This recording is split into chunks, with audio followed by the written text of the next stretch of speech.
Hello students, today in continuation to your chapter number 1, we are going to start now subject and the predicate. What is the meaning of subject and what is predicate?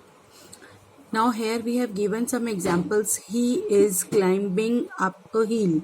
He is a subject जिसके बारे में आपको बात बताई जा रही है कि वह हिल पर चढ़ रहा है, पहाड़ी पर. और सब्जेक्ट के अलावा बाकी आपके सेंटेंस में जो भी रिमेनिंग पार्ट हो गया that will be a predicate. Next example, you are a nice girl. You is the subject and are a nice girl is the predicate. The soldiers are doing target practice. Girls and boys have been playing merrily. Now, I am just defining you what is subject. Subject होता क्या है? Now, the part of the sentence about which something is said in it is called its subject. किसी भी वाक्य में वाक्य का वह हिस्सा जिसके बारे में आपको किसके बारे में बात कही जा रही है उसे हम सब्जेक्ट बोलते हैं. Now predicate, the part of the sentence, वाक्य का वह हिस्सा which is said about the subject is called its predicate. It means subject तो है जिसके बारे में आपने बात किसके बारे में कही जा रही है और उसके बारे में जो बात कही जा रही है उस वाक्य के उस हिस्से को हमें predicate का नाम दिया गया है जिसे हम predicate कहते हैं. Like यहाँ आपका दे रखा है कुछ some examples are also given here. Boys love bats and balls. The boys are playing football in the playground. The boys of this school. It is not optional नहीं है कह सकते हम आप इसके बारे में कि सब्जेक्ट सिर्फ एक ही वर्ड का होगा, 2 वर्ड का भी हो सकता है, 3 वर्ड्स, 4 वर्ड्स. यहाँ देखिए the boys wearing the school uniform, इतने वर्ड्स का भी सब्जेक्ट हो सकता है. बाकी आपका सेंटेंस रिमेनिंग पार्ट है, it is predicate. Now the next one is the subject में कंप्राइज ऑफ अ डिटर्मिनर. इनके साथ आपके ये वर्ड्स डिटर्मिनर्स भी आ सकते हैं, आपके एडजेक्टिव्स भी कवर कर सकता है, आपके नाउन वर्ड्स भी इसके साथ आ सकते हैं एंड एडजेक्टिव फ्रेसेस भी आ सकते हैं एंड क्वांटिफायर भी. क्वांटिफायर जिसमें आपको क्वांटिटी शो करता है, मच है, सम है, अ लॉट ऑफ, कितनी क्वांटिटी है किसी चीज़ के बारे में. लाइक यहाँ हमें एक चार्ट आपको दे रखा है, ये हमारे डिटर्मिनर्स वर्ड्स हैं, ये एडजेक्टिव्स होते हैं हमारे, ये नाउन वर्ड्स हैं and these are adjective phrases and these are the predicates. This whole subject, ये पूरे वर्ड्स आपका एक डिटर्मिनर हो गया, एक एडजेक्टिव, नाउन, फ्रेज भी हो गया एंड प्रेडिकेट.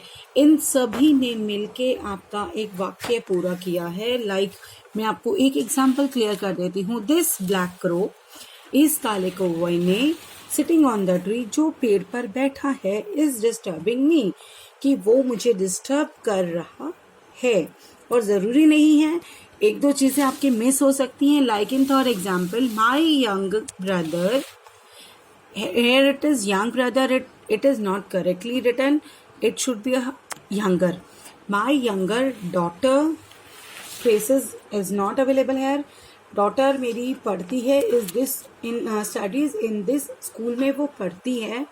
ज़रूरी नहीं है, एडजेक्टिव फ्रेज अगर मिसिंग भी है तो वो भी हमारा सेंटेंस ही कहलाएगा.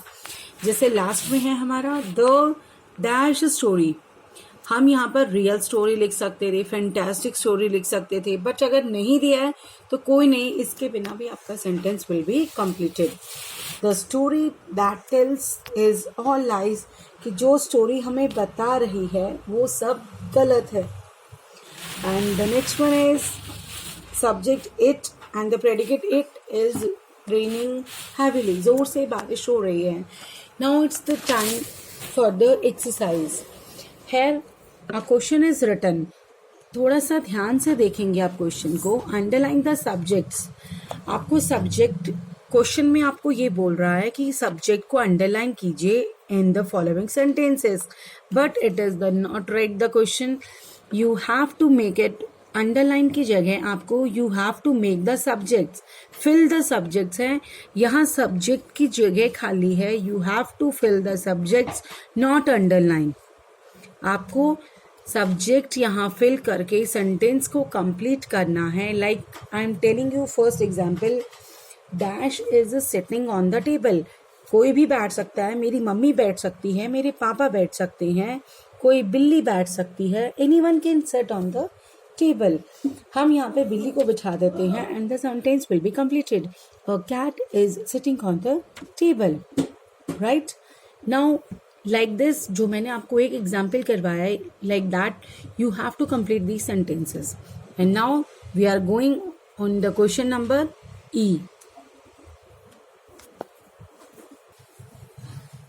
Now we are going to tell you about the compliment. Like आपको कोई टीचर कॉम्प्लीमेंट देती है, वेरी गुड बेटा, आपने बहुत अच्छा काम किया है, वेरी नाइस, लाइक अ शाबाशी। A compliment completes the sense of a sentence. A compliment can speak about the subject के बारे में कुछ बात कही जा रही है या ऑब्जेक्ट के बारे में। लाइक यहाँ आपके कुछ एग्जाम्पल दे रखा है, सब्जेक्ट है जिसके अंदर वर्ब है और एक कॉम्प्लीमेंट है।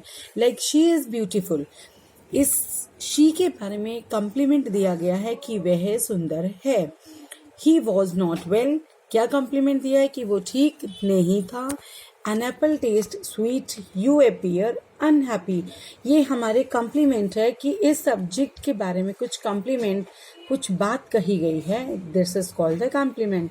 लाइक यहाँ पे कुछ एग्जाम्पल्स आपको दिए हुए हैं जिसमें सब्जेक्ट है, वर्ब का अलग बना हुआ है and object are here also and complement also, जिस पूरे को मिला के हमारा एक सेंटेंस कंप्लीट हो रहा है। Like this one, the guard found is the verb, the thief is the object and complement last में दे दिया कि स्टीलिंग अ पर्स, कि गार्ड ने जिस चोर को पकड़ा है वह पर्स को चुरा रहा था।